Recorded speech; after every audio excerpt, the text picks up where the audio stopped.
displacements? Because more often than not, we, again, like I said in my introduction, mining only has, not only has, but we often talk about the economic impact of mining. How impactful does displacement have in community? Because, for example, for communities where they are quite communal, I imagine that many of these communities are communal, they just have close-knit circles that they deal with, and because of these mining activities, they have to leave those communities, or some of these families have to break up, to go somewhere else. How does it affect their psyche? How does it affect how this community grows and develops in the long run and also in the short run? It stunts the growth of the community because it stunts the growth of the community because when they have to relocate to these new places, some of them have to stop the activities they're doing. Some of them are farmers, and when you relocate them, they lose their source of livelihoods completely. And sometimes we have issues of contamination of water. Okay. And if they are fishermen, for example, this affects the fishing. And even for the farmers, the water source is contaminated. This leads to a lot of issues because when there's mining and then there's farming in the community, and the mining affects the source of water in these communities, you could see that the benefit of mining does not go around the community, but the degradation of the environment affects everybody. So this leads to farmer-miner clashes in a lot of environments in this country. And again, just to stick on that, you talked about the clashes, the possible clashes, and even well-documented clashes between farmers and miners. But in terms of the displacement, I'm searching for the best word now. What does the communication feel like between the mining companies and the communities? Do they come to them and go, hi guys, so we've come here to mine, and we know you've got a farm in ABC location. However, those are the places we want to mine. We want to move you from this place to this place because we need you, or we have made provisions for another farmland, maybe not so close to you, but you can use. How does these conversations go between the mining companies and the community members? This still brings us back to the issue of the awareness, because these communities do not really know what they are supposed to ask for. There's something we call the Community Development Agreement, CDAs. Now these CDAs are supposed to be agreements between the community and the mining companies. And if they had the awareness, they will request for long-term CDAs. We're talking about, you want to do something in our community. How about you train our youths? Train them to have transferable skills. Mm-hmm. How about you maybe fund our local businesses so that after the lifetime of the mine, we can still have something to sustain our communities. But they don't have the social awareness. So when they come, usually they give them, I would say they give them peanuts, maybe money or just inadequate funds, and they'll be poorly managed. It doesn't last, and you don't see the effect in the community. All right, so we're just talking about the social impact of mining on communities. This is still Voices from the Mines. We're speaking with Lois. We're talking about how mining affects people's social structures. Like I mentioned before, and I think it's something that is worth reiterating. We do not understand that people are people first before they have economic activities, before there's a need for economic prosperity. And if we do not take into cognizance people's cultural and social structures before mining came into place, we are basically saying to them, you do not matter. All you are just species of human statutes that we can always move around to get the kind of economic benefits we have. So today, we're talking about the social impact of mining on communities. Remember, you can be a part of the conversation by calling into the studio lines on 090 55666699 or 081 218 77777. And when you call in, remember, you can always share your thoughts and ask your questions. And if for any reason at all you have been involved in mining, disrupting a social structure in your community or a friend please call us and tell us how you dealt with it, how it makes you feel. That some companies or some people have made what you understood as a community or family to become a little bit disintegrated than it was before.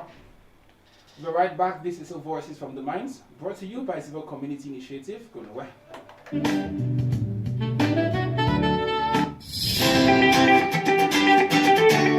Every Friday Friday on JFM. Energy transition and climate change mitigation in Nigeria takes center stage, explaining the role of ASF in energy transition and climate change mitigation in Nigeria, with their objective to advocate and campaign for a full implementation of the Nigeria Energy Transition Plan and other global policies and treaties. Join Emeka Umesi and our seasoned resource persons on the role of artisanal and small-scale miners in energy transition and climate change mitigation in Nigeria. Fridays 9 to 10 a.m. only on JE 101.9 FM. Powered by Ziva Community Initiative Advocate for a Sustainable Community with support from Africa Center for Energy Policy.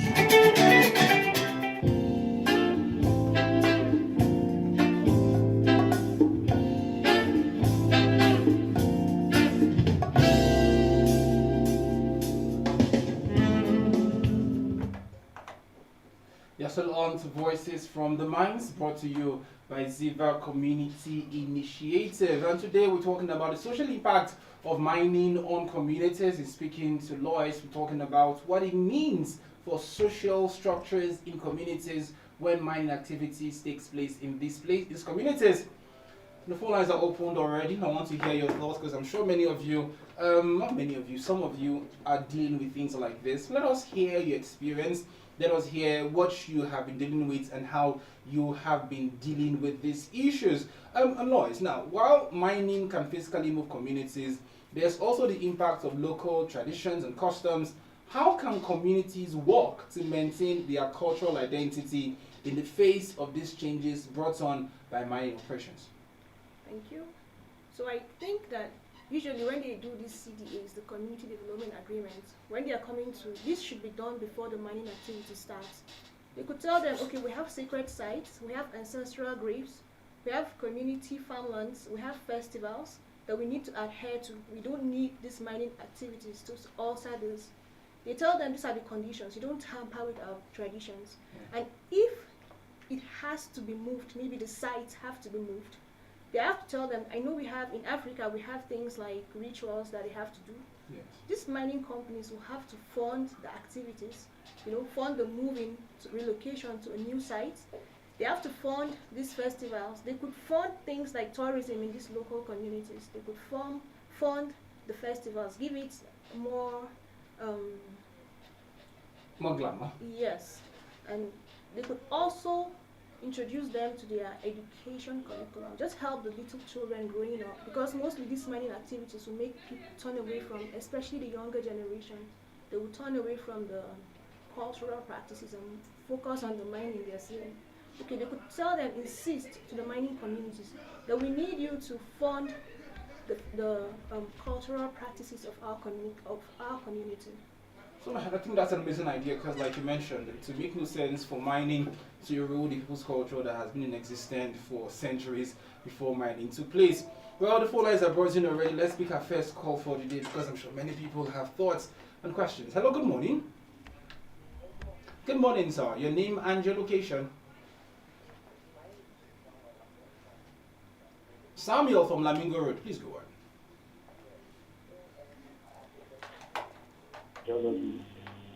Here in Plateau State, we do so many mining activities.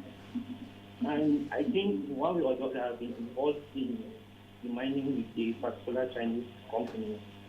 And I can practically tell you that some of these localities and the owners of the farms, they are not even aware that some people have been coming to their land to come and mine. That I'm talking about these foreigners, not the local miners. So my question is, why is it that here in Plateau State, mining is very, very different from what she does at Akuben and Koji that she will make mention? Like here, we don't see any mining company constructing any roads, any schools, hospital, or anything. And those localities, there's nothing that is benefited so far that I know. For example, in Western local government, there's nothing that benefited from this mining. All we have there is the mining dams which are open and which is almost like a dead zone to the locality. And then I don't know the kind of agreement that they do with the locality, with the traditional heads, or who did they even go into agreement with. that they didn't allow them to go into people's land without the consent of the landowners, because there was a time that there was an altercation between the Chinese company and the owners of the land. Like he was like, I don't even know that people are even coming into my land. Why are you not drilling in my land? So they referred him back to the traditional head to go and solve the thing. And secondly, when it comes to even the laborers' wages, because they use the laborers from the locality, I can even tell you that, do you know that the kind of agreement the traditional heads go into with these foreign companies, in fact, it's almost disgraceful, because they go and tell them that these laborers just give them so amount of money.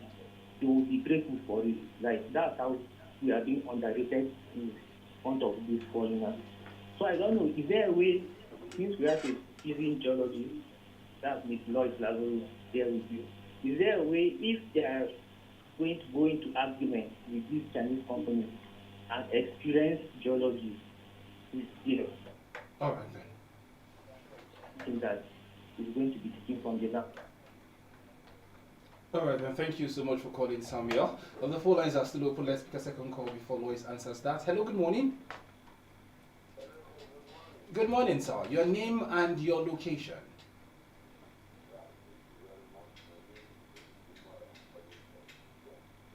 Sadiq Kumar, please go on.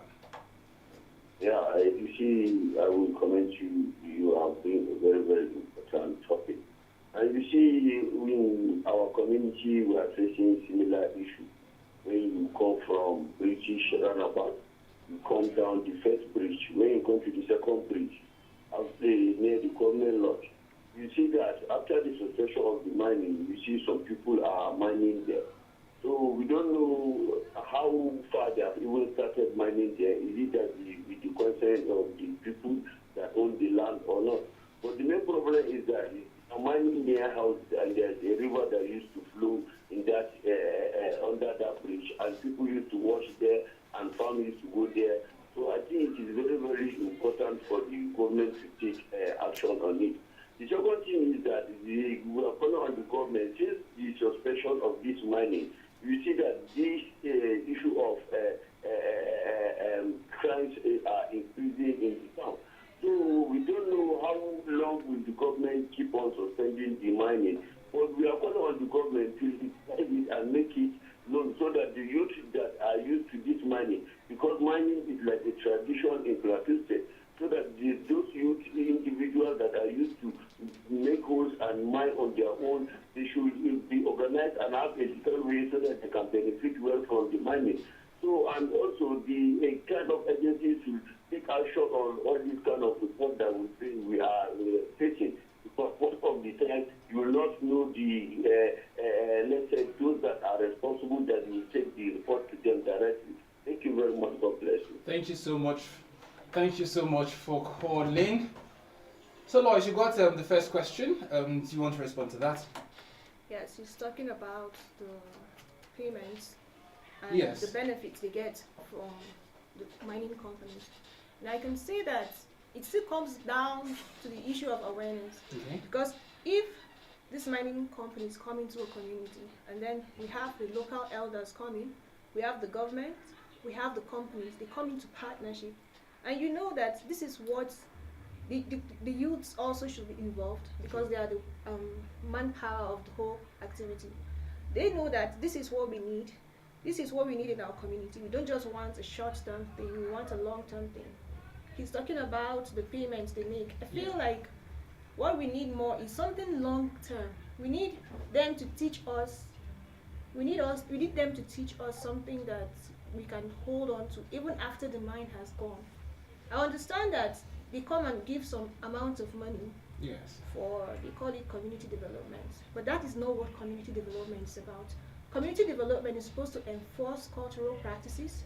It's supposed to empower your youths. It's supposed to give your community a long-lasting benefit of these activities, because mining does not last forever. Doesn't last forever. Now, looking ahead to the long term, how can mining companies ensure that the benefits of mining extend beyond the life of the mine? What can they do to help local communities maintain their prosperity once the mine is no longer operational? Now, you made mention of a number of things. For these communities, I want to piggyback a little while you answer the question. Why does it seem as though they don't get the required developmental plans that they should?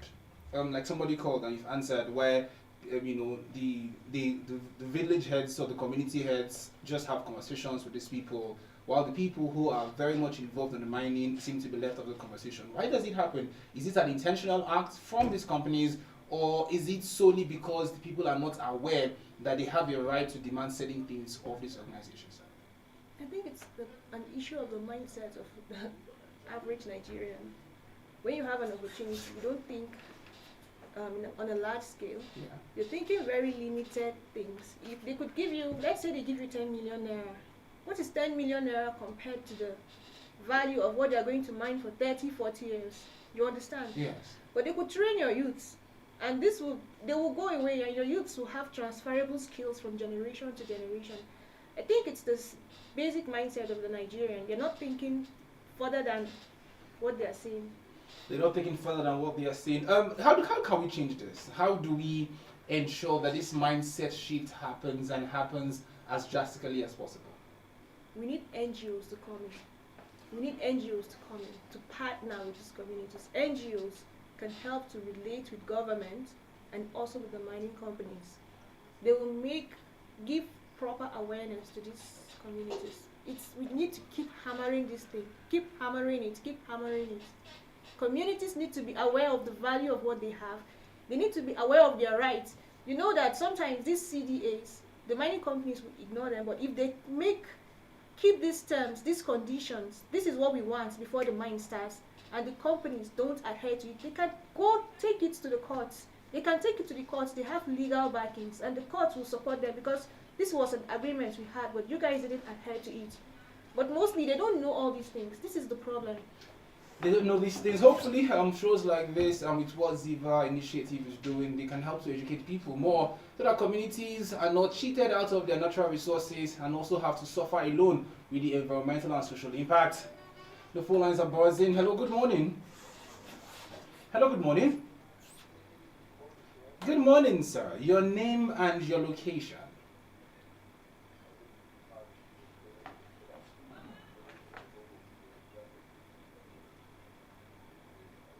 Marzi, please go on.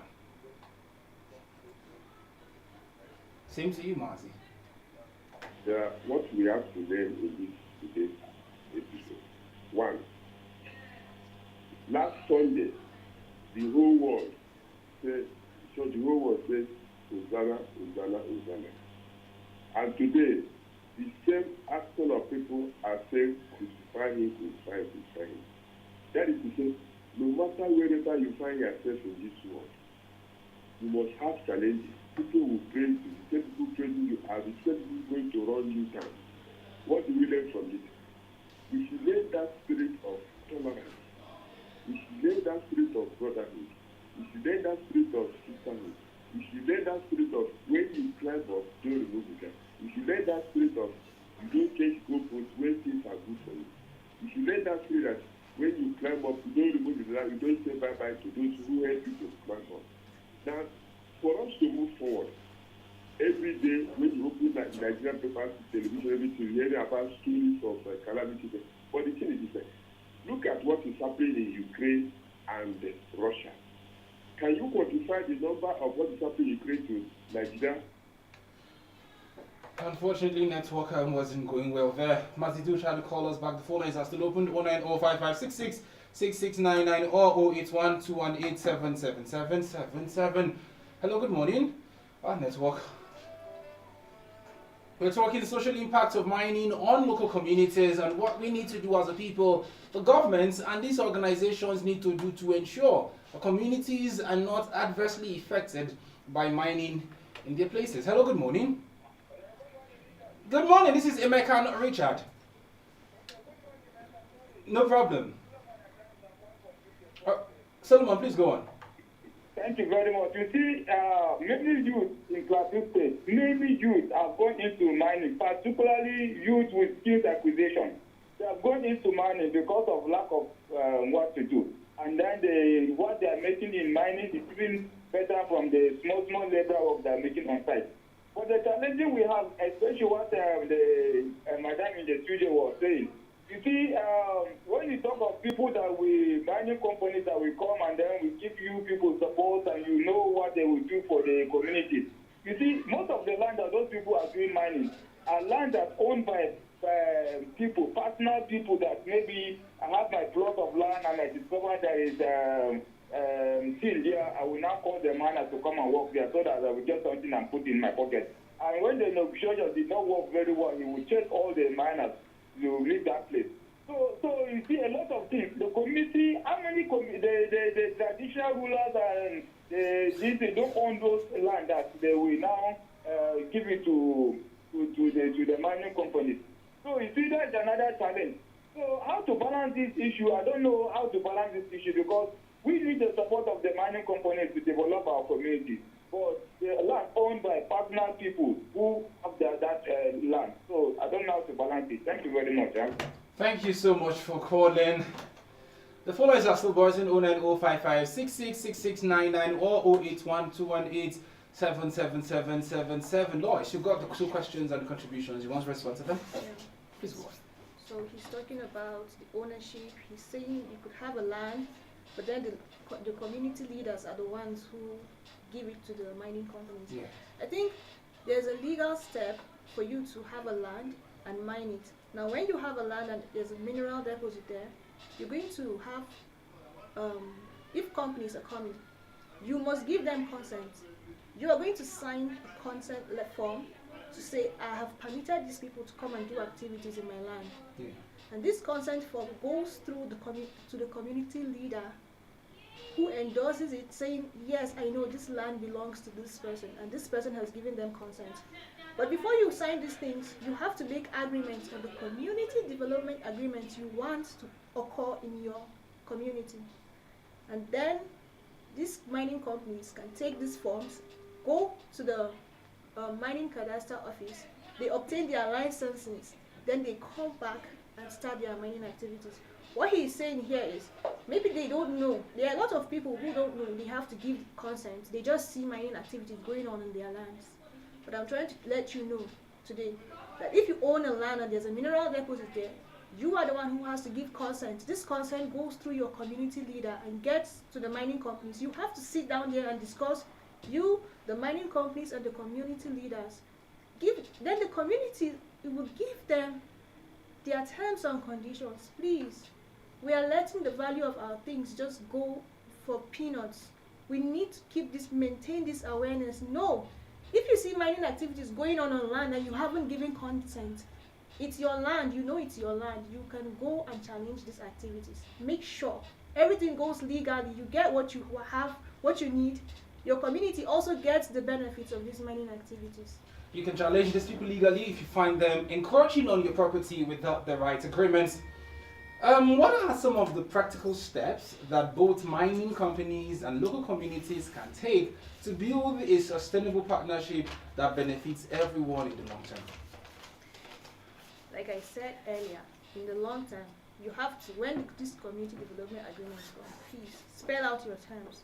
Spell it out clearly. This is what we want you guys to do, because we know. Now, please hold that thought. In terms of spelling out your terms, can there be, for want of a better word, can there be too much for the mining community to do? Like, say, for example, I like to ask this question because I imagine that the mining company comes to them and say, oh, okay, we want to mine in your place. Let's say, for example, we've secured a 10-year mining certification, right?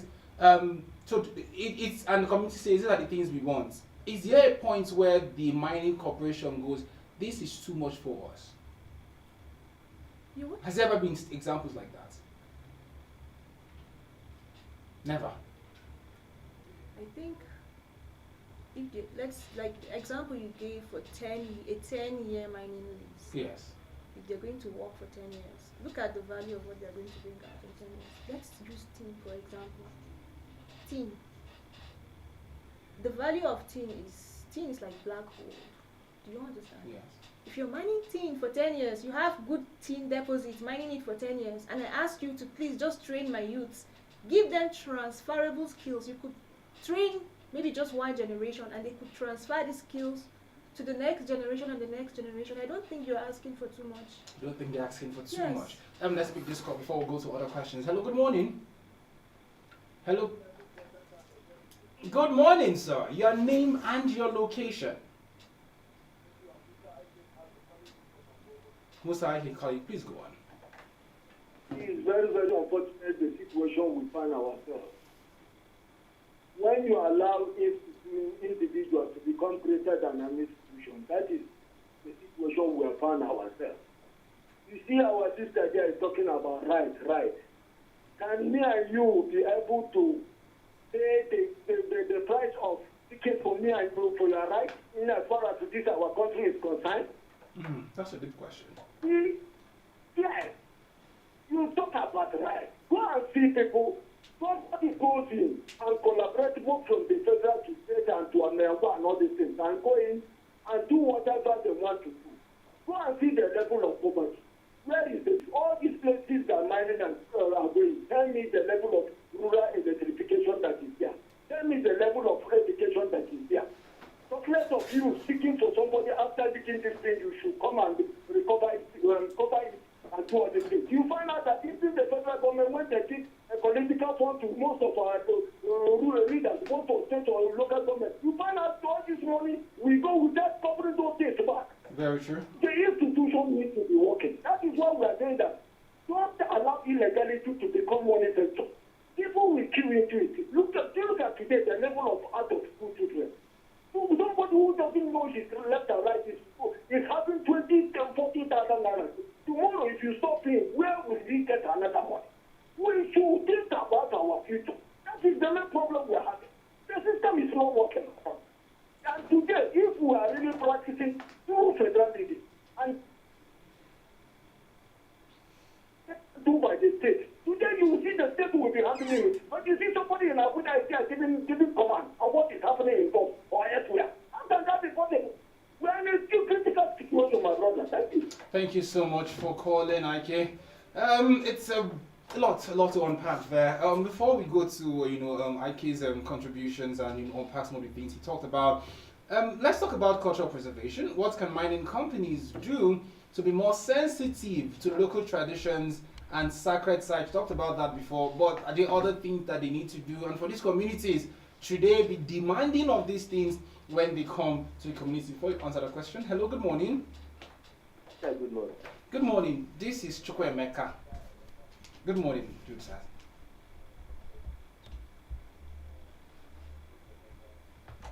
What is happening in the state is very, very alarming. And thank God for the governor that God gives to us. And I just want to encourage the villagers to stay firm. And I'm with them. And Platonians are with them. It is right period. And the government of the day, the governor is trying his best to make sure that everywhere is calm. But I'm just trying to plead with our president. You know, when the nose, when the eye is crying, the nose bleeds. Hello, you there? Apologies there, network be acting a bit not so good this morning. The phone lines are still open, 0905566 6699 or 081218777. We talk here the social impact of mining on communities. What are the things that these mining activities are causing to our communities, and how can we mitigate against these issues and solve them where they already exist? Other calls. Hello, good morning. Okay, please go on. Please go on. Yes.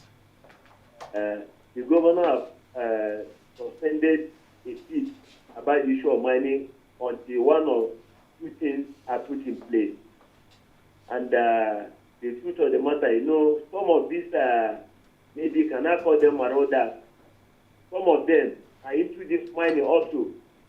And at the end of the day, for you to tell them not to mine, they try to cause problems here and there. But the governor made it clear, suspended the mining. At least just obey the rules a bit to see what will happen next. It's not because maybe not to mine, then you put it in the other round or the whole thing. You know, it cannot. It's not good for the society. You understand? Yes. Governor give a law. You obey the law. At least at the end of the day, you see outcome of it. You understand? Yeah. So I'm pleading with those miners to a citation with the governor. As I already made, you know the reason why he did it. You understand? Yeah. Pleading with them, let them calm down and see what the governor will do later in the day. Good morning. Thank you so much, Jude, for calling. He's pleading with communities and the miners to just calm down, take it easy, and trust the wisdom and process of the government to do right by them. Final question for you, Lois. When it comes to these communities, if you have a word for them, if you were standing on the podium right now with all of these communities seated in a 10,000 field capacity, and you're told to give them words of advice to them, things for them to look out for, what would that be? I'm going to ask them to insist on empowering with their youths. They should insist that these mining companies empower the youths. They should insist that the government enforce their regulations. They don't just make rules. They don't just make laws. Like in 2023, the Minister of Solid Minerals Development talked about the CDAs, and about 252 companies signed CDAs. Where have we seen this development taking effect? We need communities, please. We need communities to stand firm on the empowerment of their youths and their communities. We need NGOs to work together with these communities and draw the attention of the government into what is happening. Sometimes these communities get displaced, they move to new locations, and they just mine these places and leave them looking terrible. They can't use these lands for farming, they can't use them for fishing, they can't even use them as roads anymore. They are in very bad conditions, and these conditions have been there right before independence. This is how bad it is.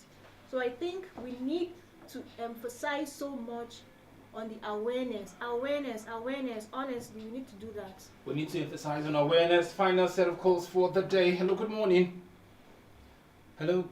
Good morning. Good morning, sir. It's good to have you on the show again. What's your name and your location? Comrade, please go on. You guys, over the discussion of mining that you're doing Please go on. this morning. See, it's quite unfortunate, first of all. Let me start by saying that the act of negligence, the act of inefficiency, the act of the federal rulership in this country has led so many advantages that would have liberated this nation in times of economic position have been lost. Now, first of all, let me ask you a question. Ask yourself today, in the height of the plateau, where was the former ATM, American Merchant Mining Company? Immediately after the British colonists finished ravaging everywhere, do all their exploration, they pull all what they could pull and they left the rest behind. Even the truck lines that they used, they left them as a scrap. The center of Georgia and Buku, the ATM headquarters, have been abandoned. What have we done about by taking them over and resuscitate them back to life? We didn't even do that. And now later on, other governments came as time goes. Is it the military era? Is it the democratic era they came in? Nigerian Mining Corporation was established newly in this country. Where is Nigerian Mining Corporation today? Let me tell you something. If you look at places like Madagascar, South Africa, and what do you call it? Zimbabwe, and so on and so forth, Equatorial Guinea, Liberia, all these nations are surviving on natural endowment of ground, not even the oil. And let me tell you what is sustaining South Africa today and Madagascar is solid enough. Governments have organized a system that will sustain their economy in terms of internal activities and export and import based on solid mineral deposits. Now look at it in Nigeria today. You have 1, 2, 3 particular minerals that can bail out Nigeria out of its debt. It can clear all the poverty and all the cost prices that we're facing in this